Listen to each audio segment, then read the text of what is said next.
Hello student, देखिए आज हम क्लास 9th का second chapter is matter around a sphere के बारे में डिस्कस करेंगे। उसमें हम ठीक आज सॉल्यूशन टॉपिक पर डिस्कस किया जाएगा। Is matter around a sphere में सॉल्यूशन टॉपिक है, सॉल्यूशन के बारे में पढ़ेंगे। ठीक, उसके टाइप्स के बारे में पढ़ेंगे, प्रॉपर्टीज ऑफ सॉल्यूशन पढ़ेंगे, कंसंट्रेशन ऑफ सॉल्यूशन पढ़ेंगे, इम्पोर्टेंस ऑफ सॉल्यूशन पढ़ेंगे। आज इतना पढ़ना हमको। तो आप जानते हैं कि कोई भी चीज़ सॉल्यूशन होता है, सॉल्यूशन दो चीज़ से मिलकर के फॉर्म होता है, सॉल्यूट एंड सॉल्वेंट। क्लियर है? Solute and solvent. हाँ, बट सॉल्यूशन किस नेचर का होता है? होमोजीनियस नेचर का होता है। A solution is homogeneous. Solution कैसा होता है? होमोजीनियस होता है। ठीक, a solution is homogeneous mixture of two or more substance. Clear हुआ?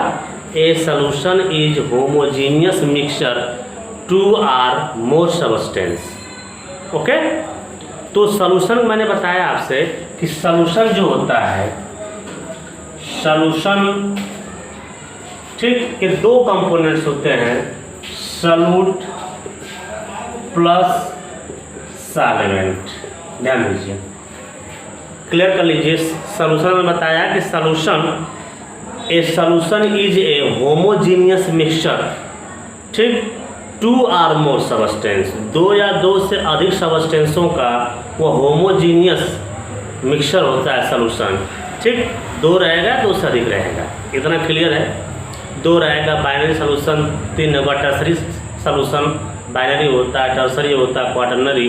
तो हम उससे नहीं, मतलब हम आगे चलते हैं। कहीं कोई पूछे आपसे कि सॉल्यूशन के कितने कंपोनेंट होते हैं, तो कहेंगे 2 होते हैं, सॉल्यूट एंड सॉल्वेंट।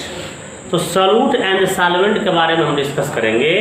ठीक, कि किसी भी सॉल्यूशन में सॉल्यूट और सॉल्वेंट कंपोनेंट को कैसे हम ठीक उसको चेक करेंगे, कौन सॉल्यूट है कौन सॉल्वेंट है।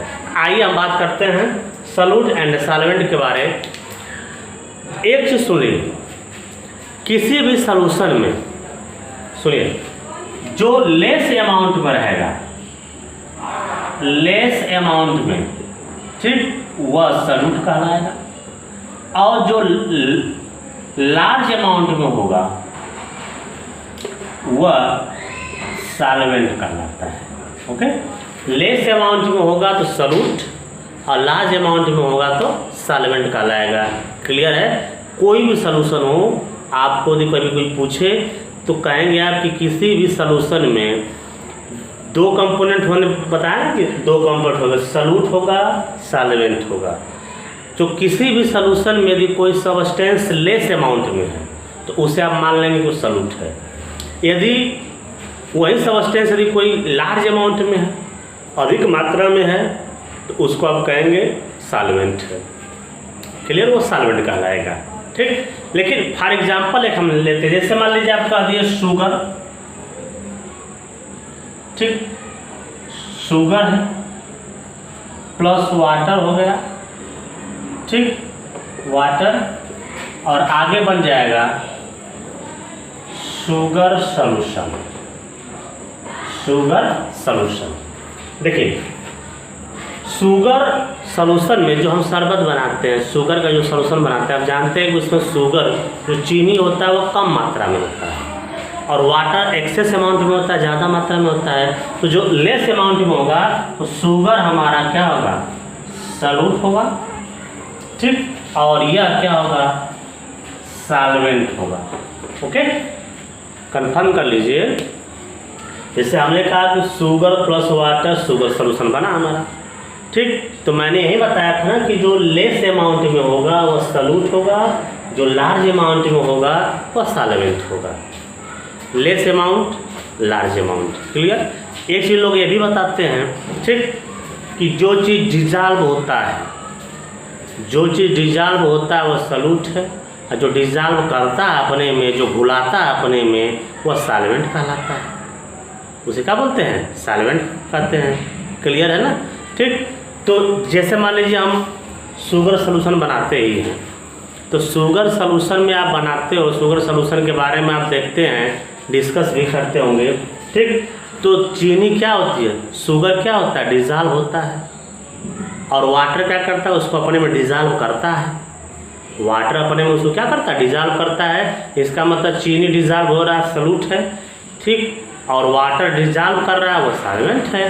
तो कहीं कहीं इसमें जो है मिसअंडरस्टैंडिंग होने लगती है। तो उससे अच्छा आप यही समझेंगे कि इस सॉल्यूशन में जो लेस अमाउंट में होगा वह सॉल्यूट होगा, जो लार्ज अमाउंट में होगा वह सॉल्वेंट होगा। तो क्लियर हो गया हमारा sugar plus water sugar solution. Okay, तो आप इसमें शुगर सॉल्यूट है, वाटर इसमें क्या है, सॉल्वेंट है। ओके, अब चलते हम लोग types of solution. Types of solution में आइए, देखिए types of solution. Types of solution, यह दो तरह का होता है।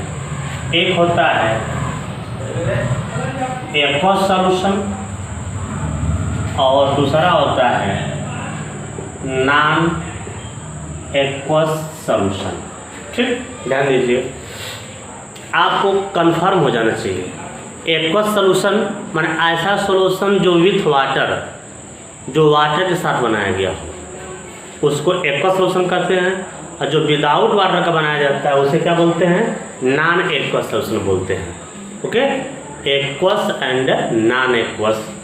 यह दिया है एक्वस सॉल्यूशन है और ये हमारा क्या है, नॉन एक्वस सॉल्यूशन है। एक्वस में समझ में आया कि ऐसा सॉल्यूशन जो वाटर के साथ बनाया जाता है वो एक्वस, और नॉन एक्वस का मतलब होता है कि जो विदाउट वाटर का बनाया जाए, माने कोई अदर सॉल्वेंट लेकर बनाया जाए, उसको हम लोग क्या बोलते हैं, नॉन एक्वस सॉल्यूशन। इसको भी डिस्कस करेंगे, लेकिन बस इतना ध्यान दीजिए, aqueous solution and non aqueous solution. तो एक्वस सॉल्यूशन में जैसे इसमें आपका दिया है सॉल्यूशन ऑफ टू लिक्विड्स, जैसे फर्स्ट नंबर का दें सॉल्यूशन ऑफ टू लिक्विड्स, ठीक, और एक है सॉल्यूशन ऑफ टू सॉलिड्स, ठीक, solution of two liquid, solution of two solids. मतलब ऐसा सॉल्यूशन जिसमें सॉल्यूट और सॉल्वेंट दोनों ही लिक्विड फेज में हो। ठीक, ध्यान दीजिए, सॉल्यूशन ऑफ टू लिक्विड्स का मतलब है कि ऐसा सॉल्यूशन जिसमें सॉल्यूट और सॉल्वेंट दोनों ही लिक्विड फेज में हो, उसको हम लोग क्या बोलते हैं, सॉल्यूशन ऑफ टू लिक्विड बोला जाता है। जैसे एथेनॉल, एथेनॉल इन वाटर, ठीक, यह 20% होता है और ये 80% ही हो गया, तो 100% हुआ ना। एथेनॉल इन वाटर, एथेनॉल भी लिक्विड और वाटर भी लिक्विड, इसका मतलब यह क्या होगा, सॉल्यूशन आपका टू लिक्विड हुआ। सॉल्यूशन ऑफ टू सॉलिड्स, एक एलॉय होता है ब्रांच। ब्रांच एलॉय में दो मेटल मिलते हैं, कॉपर, ठीक, कॉपर होता है एंड टिन होता है, यस। कॉपर इसमें 80% होता है और टिन कितना होता है, 20%। तो ध्यान दीजिए, तो कॉपर 80% हुआ आपका, ये जो कॉपर 80% हुआ तो सॉल्वेंट हो गया, सॉल्वेंट हो गया, और टिन जो है 20% है, तो ये क्या हो गया हमारा, सॉल्यूट हो गया। ध्यान दीजिए, कभी कोई पूछे आपसे, और उसी तरह से सॉल्यूशन ऑफ टू लिक्विड है। सॉल्यूशन ऑफ टू लिक्विड में एथेनॉल कम है, वाटर ज़्यादा है, तो एथेनॉल हमारा सॉल्यूट होगा, ठीक, और वाटर क्या होगा, सॉल्वेंट होगा। वाटर क्या होगा, solvent. Solution of two side में, ठीक, देखो इसमें दोनों सॉलिड है, यह जो है ब्रांच एलॉय है। जैसे यह सॉल्यूशन ऑफ टू लिक्विड्स और सॉल्यूशन ऑफ टू सॉलिड्स में, सॉल्यूशन ऑफ टू सॉलिड्स में ब्रांच ठीक। ब्रांच एलॉय होता है जिसमें कापर और टिन को मिलाकर बनाया जाता है, जिसमें कापर का कंपोजिशन 80% और इसमें जो है कापर का अमाउंट जो 80% होता है क्वांटिटी, और इसकी जो है टिन का 20%। तो टिन इसमें कम है इसलिए इसको सॉल्यूट बोलेंगे, और कापर इसमें अधिक है तो इसको क्या बोलेंगे, सॉल्वेंट बोलेंगे। उसी तरह से इसमें अब अगला हम चलते हैं, जैसे नॉन एक्वस। नॉन एक्वस का मतलब ये होता है कि ऐसा सॉल्यूशन, ठीक, जो विदाउट, ऐसा सॉल्यूशन जो विदाउट वाटर का बनाया जाए, कोई अदर सॉल्वेंट में खोल करके बनाया जाए, उसको हम लोग क्या बोलते हैं, नॉन एक्वस बोलते हैं, उसे नॉन एक्वस बोला जाता है। ठीक, जैसे bromine dissolve in carbon disulphide, bromine dissolve in carbon disulphide, ठीक, या कार्बन टेट्राक्लोराइड, कार्बन टेट्राक्लोराइड भी होता है। तो देखिए उसमें, ठीक, आयोडीन को कार्बन टेट्राक्लोराइड में डिजॉल्व किया जा रहा है, लेकिन ठीक डिजॉल्व करने के साथ साथ में देखिए वहाँ पर वाटर नहीं है, इसलिए उसको हम क्या बोलेंगे, नॉन एक्वस बोलेंगे। वह जो सॉल्यूशन जो भी बनेगा, जैसे आयोडीन को आप CCl4 में डालोगे, कार्बन टेट्राक्लोराइड में डालोगे, तो वह हमारा क्या कहलाएगा, नॉन एक्वस कहलाएगा। ओके, नेक्स्ट हम चलते हैं, डिस्कस करते हैं आपका नेक्स्ट वाला, जैसे properties of solution. Properties of solution में आप आएंगे तो पहला बता देंगे कि होमोजीनियस नेचर का होता है। किस नेचर का होता है ये, होमोजीनियस नेचर का होता है। नेक्स्ट चीज़ बताएंगे ना, होमोजीनियस हुआ, ठीक, इसके बाद उसके पार्टिकल के बारे में बताएंगे। ओके, ठीक है। देखिए characteristics of a solution, characteristics of a solution. अब तक मैं सॉल्यूशन का इंट्रोडक्शन दिया, उसके बारे में बताया, टाइप्स ऑफ सॉल्यूशन बताया। अब हम बात करेंगे कैरेक्टरिस्टिक्स ऑफ ए सॉल्यूशन, इसके बाद हम बात करेंगे importance of solution. Characteristics of a solution आपके सामने दिखाई दे रहा। फर्स्ट टॉपिक लिखा है, a solution is homogeneous in nature. Solution किस नेचर का होता है, होमोजीनियस नेचर का होता है, ट्रांसपेरेंट होता है। सेकेंड नंबर दिया कि the particles of solute is solution pass easily through a filter paper. ठीक, कह रहा है कि किसी भी सॉल्यूशन में जो सॉल्यूट के पार्टिकल्स होते हैं, किसी भी सॉल्यूशन में जो सॉल्यूट के पार्टिकल्स होते हैं, ठीक, वो फिल्टर पेपर से इजली, आसानी से पास कर जाते हैं। ठीक, फिल्टर पेपर से आसानी से पास होते हैं। पहला कैरेक्टरिस्टिक्स आप देखें, ए solution is homogeneous in nature. Solution किस नेचर का होता है, होमोजेनियस नेचर का होता है, हेटेरो नहीं होता है। दूसरा चीज़ कह रहा है कि सॉल्यूशन के जो सॉल्यूट पार्टिकल होते हैं, सॉल्यूशन के जो सॉल्यूट पार्टिकल होते हैं, वह पार्टिकल जो है, ठीक, फिल्टर पेपर से आसानी से जो है क्या होते हैं, फिल्ट्रेट हो जाते हैं, फिल्टर हो जाते हैं, छन जाते हैं, पास कर जाते हैं। नेक्स्ट पॉइंट दिया है, the diameter of particles in A solution. किसी सॉल्यूशन में जो पार्टिकल्स का डायमीटर होता है इज लेस दैन 10⁻⁹ मीटर। ठीक, किसी भी सॉल्यूशन के पार्टिकल का जो डायमीटर आता है वह 10⁻⁹ मीटर से लेस होता है, उससे कम होता है। नेक्स्ट हम चलते हैं, the particles of a solution are so small that they are not visible even through a high power microscope. सुनिए, जैसे आप देखते हैं किसी भी सॉल्यूशन को, जैसे ये, इसके कहने का मतलब ये है कि सॉल्यूशन के अंदर के जो पार्टिकल्स होते हैं वो इतना छोटा होते, इतना स्मॉल होते हैं कि उसको हम जनरली देख नहीं पाते हैं जब तक कि उसको हाई पावर के माइक्रोस्कोप द्वारा ना देखा जाए। ओके, जब तक उसको हाई पावर के माइक्रोस्कोप के द्वारा ना देखा जाए। जैसे फॉर एग्जांपल, जैसे आप चीनी का शरबत बनाते हैं, शुगर सॉल्यूशन बनाते हैं, तो शुगर सॉल्यूशन में, ठीक ना, आप क्या करते हैं, देखते हैं जब चीनी को घोल देते हैं तो चीनी जब घुल जाती है, ठीक, तो उसके चीनी के पार्टिकल्स जो है शुगर के पार्टिकल शो नहीं होते हैं, दिखाई नहीं देते हैं। ठीक, नेक्स्ट पॉइंट है solute particles in solution do not settle on keeping. Solution के पार्टिकल कभी भी ठीक नीचे डाउन साइड सेटल नहीं होते हैं, नीचे जो है डाउन साइड में सेटल नहीं होते हैं। ठीक, जैसे आप देखते हैं सस्पेंशन हुआ, ठीक, जैसे सैंड हुआ, सैंड को पानी में डाल देंगे, बालू को पानी में डाल दिया, सैंड को पानी में डालते हैं, जब तक तो उसको आप सेक करते रहते हैं, जब तक सेक करेंगे तब तक तो घूमता रहेगा, घूमता रहेगा। ठीक, वो होमोजीनियस नहीं होता है, लेकिन जैसे ही उसको कहीं सेटल कर देंगे तो धीरे धीरे जो है बालू के कण, जो सैंड के कण होंगे, पार्टिकल होंगे, धीरे धीरे वो नीचे बैठ जाते हैं। ठीक, लेकिन सॉल्यूशन में आप देखते हैं चीनी का नमक का घोल बनाते हैं, चीनी का शरबत बनाते हैं, तो क्या उसके पार्टिकल डाउन साइड बैठते हैं? नहीं बैठते हैं। ठीक, तो इतना हो गया।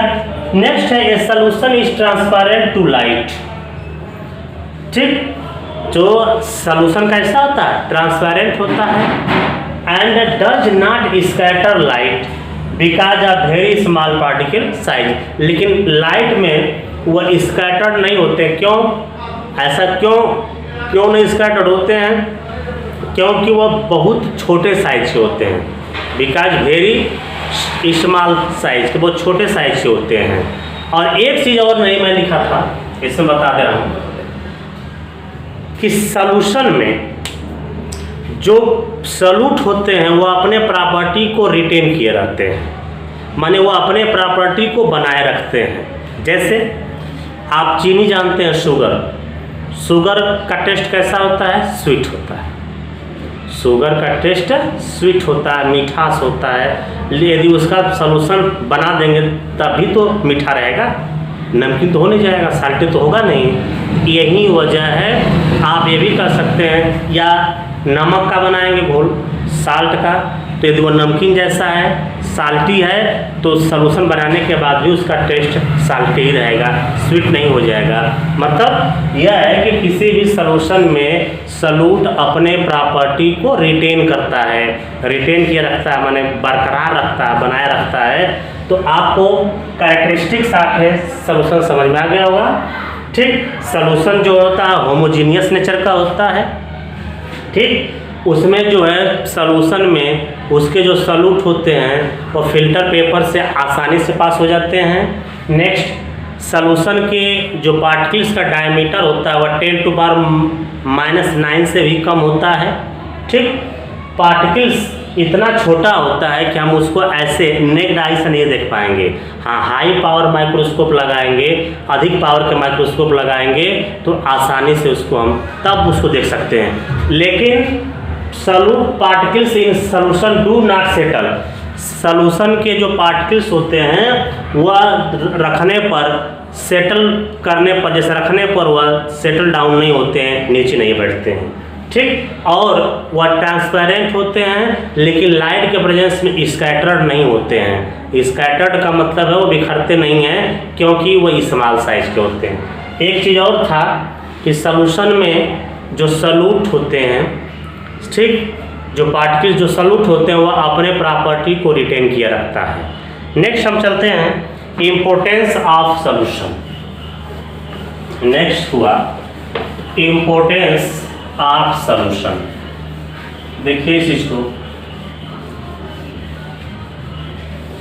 इम्पोर्टेंस ऑफ सॉल्यूशन,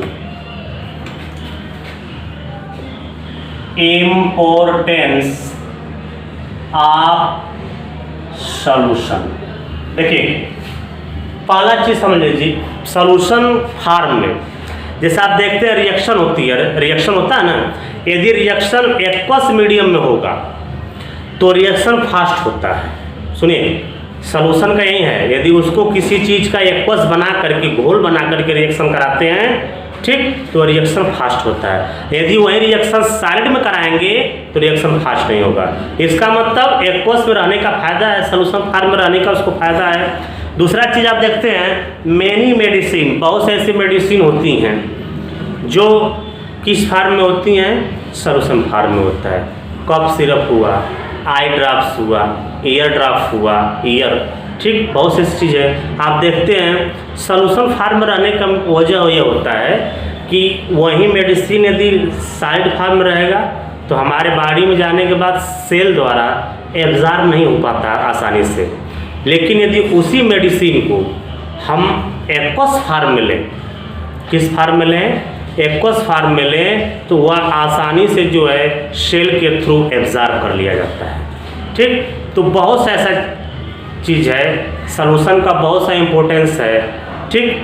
जैसे मैंने क्या बताया आपको, रिएक्शन में, मेडिसिन के क्षेत्र में, ठीक, बहुत से ऐसे क्षेत्र हैं जहाँ इम्पोर्टेंस ऑफ सॉल्यूशन का इम्पोर्टेंस होता है। वहाँ पर सॉल्यूशन फार्म में रखने के बाद उसकी जो है ठीक क्वालिटी बढ़ जाती है। जैसे रिएक्शन मैंने बताया ना कि रिएक्शन यदि एक्वस फार्म में रहेगा, सॉल्यूशन फार्म में रिएक्टेंट रहेंगे, यदि रिएक्टेंट ठीक किस फार्म में रहेंगे, सॉल्यूशन फार्म में रहेंगे, एक्वस फार्म में रहेंगे, तो वह आसानी से जो है ठीक क्या होगा, फास्ट होगा, वो रिएक्शन फास्ट होगा।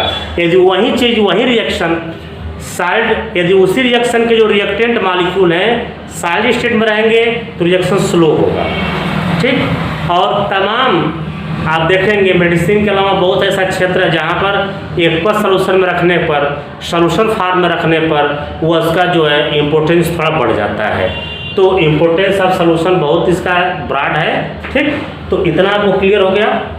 जैसे आप देखते हैं डिसइंफेक्टेंट, डिसइंफेक्टेंट में से फिनाल हुआ, फिनाइल भी किस फार्म में होता है, सॉल्यूशन फार्म में होता है, जो डिसइंफेक्टेंट होता है, जो फ्लोर को धोने के काम में आता है। तो इसलिए सॉल्यूशन फार्म में रहने पर ठीक, वो सॉल्यूशन फार्म में वही पाउडर आता है तो कम वर्क करता है, लेकिन सॉल्यूशन फार्म में तो आसानी से बहुत अच्छे वर्क करता है, मतलब बहुत अच्छी क्वालिटी से वह जो उसको साफ करता है। तो इम्पोर्टेंस ऑफ सॉल्यूशन हो गया। तो आज की वीडियो में बस इतना ही मेरा। नेक्स्ट वीडियो में ठीक ध्यान दीजिए, नेक्स्ट वीडियो में मैं इम्पोर्टेंस ऑफ सॉल्यूशन पढ़ाऊंगा आपको। ये इम्पोर्टेंस ऑफ सॉल्यूशन हो गया। नेक्स्ट ठीक वीडियो में जो मैं आपको कंसंट्रेशन दूंगा, कंसंट्रेशन के बारे में, concentration of solution, mass by mass, mass by volume, अब वॉल्यूम बाय वॉल्यूम, मतलब ऐसे बताऊंगा तो नेक्स्ट वीडियो में। और उस पर जो है थोड़ा सा न्यूमेरिकल भी दिया जाएगा, न्यूमेरिकल भी बताऊंगा उस पर। तो आज तक मेरा इस वीडियो में सॉल्यूशन का इंट्रोडक्शन हुआ, सॉल्यूशन सॉल्यूट सॉल्वेंट क्या है, टाइप्स ऑफ सॉल्यूशन हो गया, characteristics of solution and importance of solution हो गया। और नेक्स्ट वीडियो में मैं आप लोगों को ठीक, नेक्स्ट वीडियो में कंसंट्रेशन ऑफ सॉल्यूशन के बारे में बताएंगे, जो 3 टाइप्स का होगा, mass by mass, mass by volume और वॉल्यूम बाय वॉल्यूम होगा। ओके, तो आज की वीडियो में इतना ही। Okay, thanks.